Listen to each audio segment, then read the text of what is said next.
The Hound, written by H.P Lovecraft, is a classic Gothic horror short story that bridges traditional supernatural terror with the author's emerging Cthulhu mythos.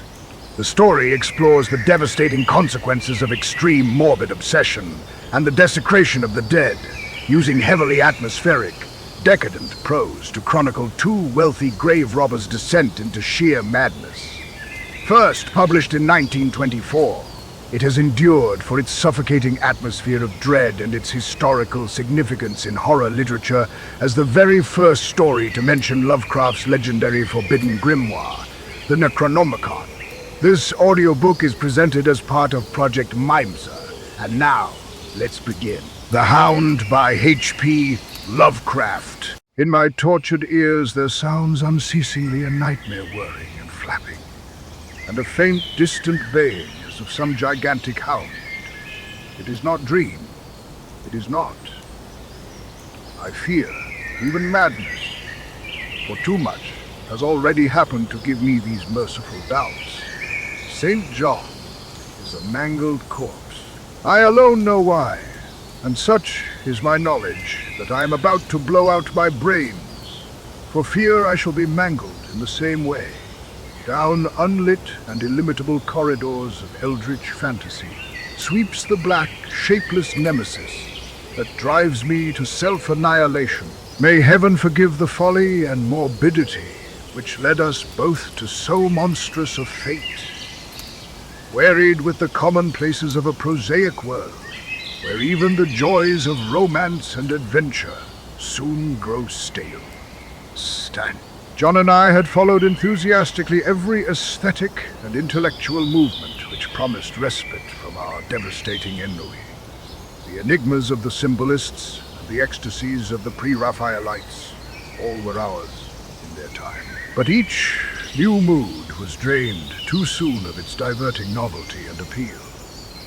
Only the somber philosophy of the decadents could hold us, and this we found potent only by increasing gradually the depth and diabolism of our penetrations. Baudelaire and Huysmans were soon exhausted of thrills, till finally there remained for us only the more direct stimuli of unnatural personal experiences and adventures. It was this frightful emotional need which led us eventually to that detestable course, which even in my present fear I mention with shame and timidity. That hideous extremity of human outrage, the abhorred practice of grave robbing. I cannot reveal the details of our shocking expeditions, or catalogue even partly the worst of the trophies adorning the nameless museum we prepared in the great stone house where we jointly dwelt, alone and servantless. Our museum was a blasphemous, unthinkable place, where with the satanic taste of neurotic virtuosi, we had assembled an universe of terror and decay to excite our jaded sensibilities.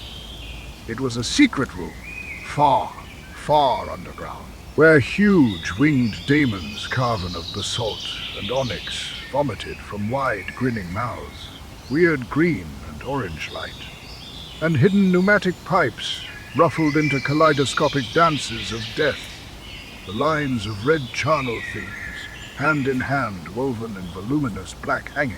Through these pipes came at will the odors our moods most craved. Sometimes the scent of pale funeral lilies, sometimes the narcotic incense of imagined eastern shrines of the kingly dead, and sometimes, how I shudder to recall it, the frightful, soul-effeaving stenches of the uncovered grave. Around the walls of this repellent chamber were cases of antique mummies alternating with comely, life-like bodies perfectly stuffed and cured by the taxidermist's art, and with headstones snatched from the oldest churchyards of the world. Niches here and there contained skulls of all shapes, and heads preserved in various stages of dissolution. There one might find the rotting, bald pates of famous noblemen, and the fresh and radiantly golden heads of new buried children. Statues and paintings there were, all of fiendish subjects, and some executed by St. John and myself, bound in tanned human skin, held certain unknown and unnameable drawings which it was rumored Goya had perpetrated, but dared not acknowledge. There were nauseous musical instruments, stringed brass and woodwind, on which John and I sometimes produced dissonances of exquisite morbidity and cacodemoniacal ghastliness, whilst in a multitude of inlaid ebony cabinets reposed the most incredible and unimaginable variety of tomb loot ever assembled by human madness and perversity. It is of this loot in particular that I must not speak. Thank God I had the courage to destroy it long before I thought of destroying myself.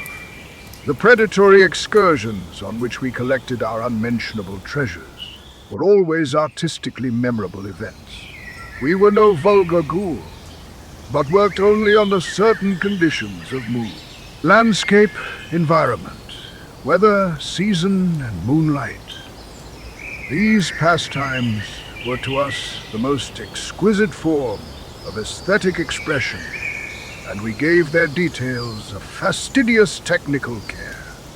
An inappropriate hour, a jarring lighting effect, or a clumsy manipulation of the damp sod would almost totally destroy for us that ecstatic titillation which followed the exhumation of some ominous, grinning secret of the earth. Our quest for novel scenes and piquant conditions was feverish and insatiate. St. John was always the leader, and he it was who led the way at last to that mocking, that accursed spot which brought us our hideous and inevitable doom.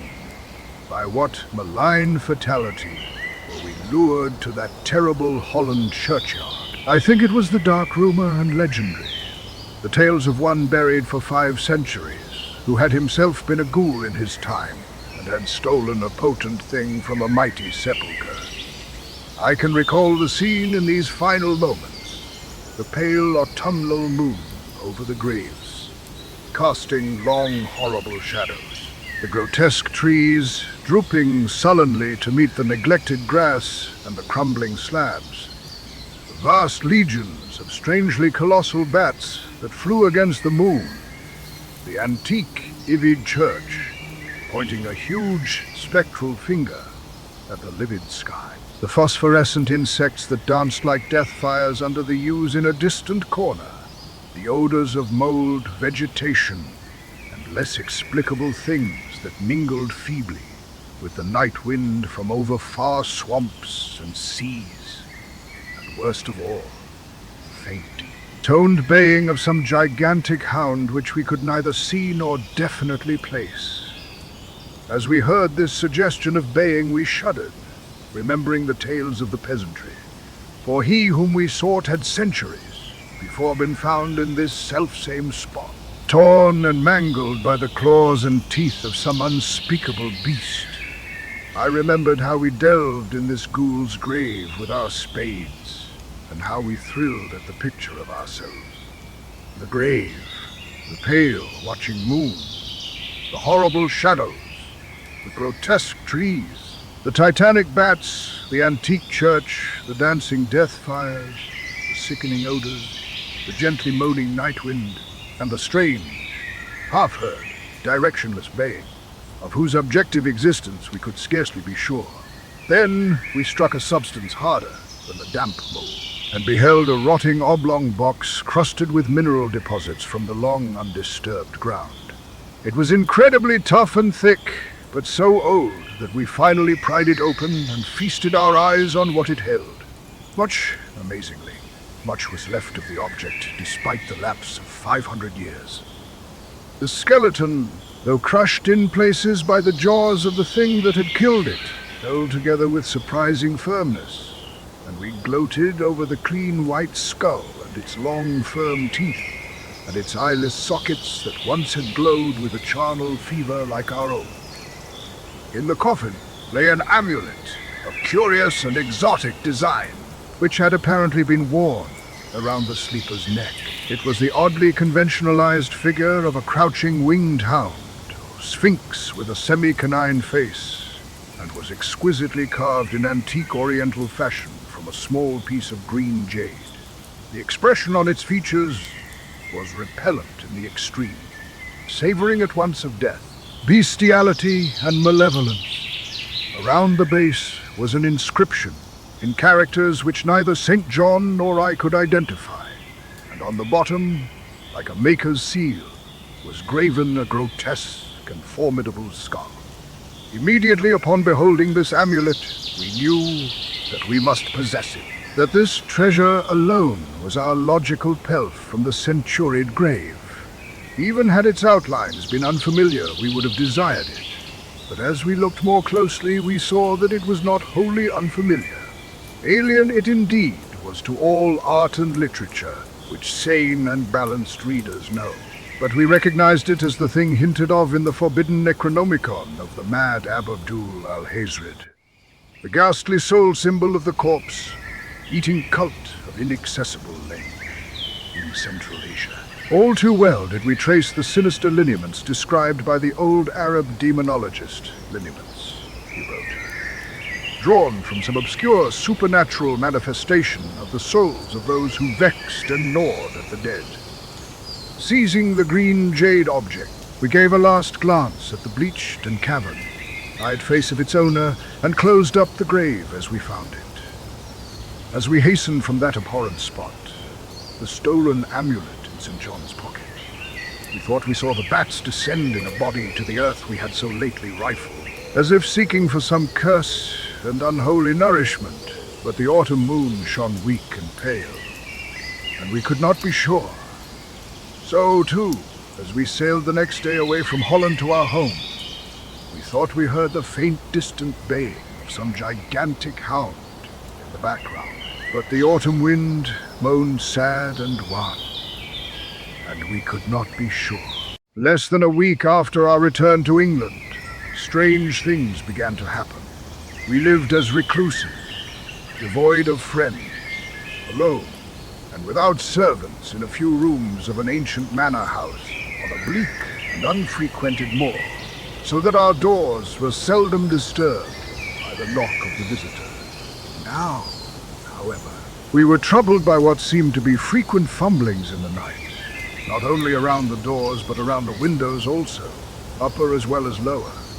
Once we fancied that a large opaque body darkened the library window when the moon was shining against it, and another time we thought we heard a whirring or flapping sound not far off. On each occasion, investigation revealed nothing, and we began to ascribe the occurrences to imagination alone. That same, curiously disturbed imagination, which still prolonged in our ears the faint, far baying we thought we had heard in the Holland churchyard. The jade amulet now reposed in a niche in our museum, and sometimes we burned strangely scented candles before it.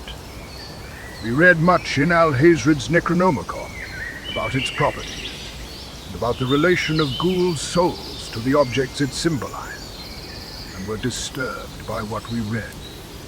Then terror came. On the night of the 24th of September, 1-9, I heard a knock at my chamber door.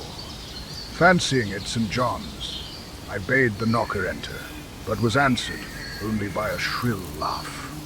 There was no one in the corridor. When I aroused St. John from his sleep, he professed entire ignorance of the event, and became as worried as I. It was that night that the faint, distant baying over the moor became to us a certain and dreaded reality. 4 days later, whilst we were both in the hidden museum, there came a low, cautious scratching at the single door, which led to the secret libraries. Our alarm was now divided, for besides our fear of the unknown, we had always entertained a dread that our grisly collection might be discovered. Extinguishing all lights, we proceeded to the door and threw it suddenly open, whereupon we felt an unaccountable rush of air, and heard as if receding far away a queer combination of rustling, tittering, and articulate chatter. Whether we were mad, dreaming, or in our senses, we did not try to determine. We only realized, with the blackest of apprehension, that the apparently disembodied chatter was beyond a doubt in the Dutch language. After that, we lived in growing horror and fascination. Mostly we held to the theory that we were jointly going mad from our life of unnatural excitements. But sometimes it pleased us more to dramatize ourselves as the victims of some creeping and appalling doom. Bizarre manifestations were now too frequent to count. Our lonely house was seemingly alive with the presence of some malign being whose nature we could not guess. And every night, the demoniac being rolled over the windswept moor, always louder and louder. On the 29th of October, we found in the soft earth underneath the library window a series of footprints utterly impossible to describe. They were as baffling as the hordes of great bats which haunted the old manor house in unprecedented and increasing numbers. The horror reached a culmination on the 18th of November when St. John, walking home after dark from the distant railway station, was seized by some frightful carnivorous thing and torn to ribbons. His screams had reached the house, and I had hastened to the terrible scene in time to hear a whir of wings and see a vague, black, cloudy thing silhouetted against the rising moon. My friend was dying when I spoke to him, and he could not answer coherently. All he could do was to whisper, "The amulet. That damned thing."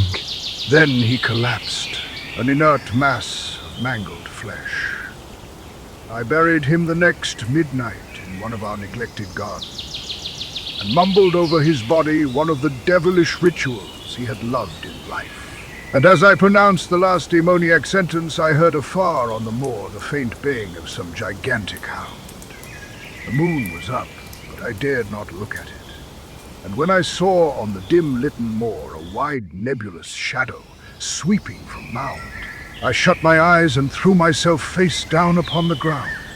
When I arose trembling, I know not how much later, I staggered into the house and made shocking obeisances before the enshrined amulet of green jade. Being now afraid to live alone in the ancient house on the moor, I departed on the following day for London, taking with me the amulet after destroying by fire and burial the rest of the impious collection in the museum.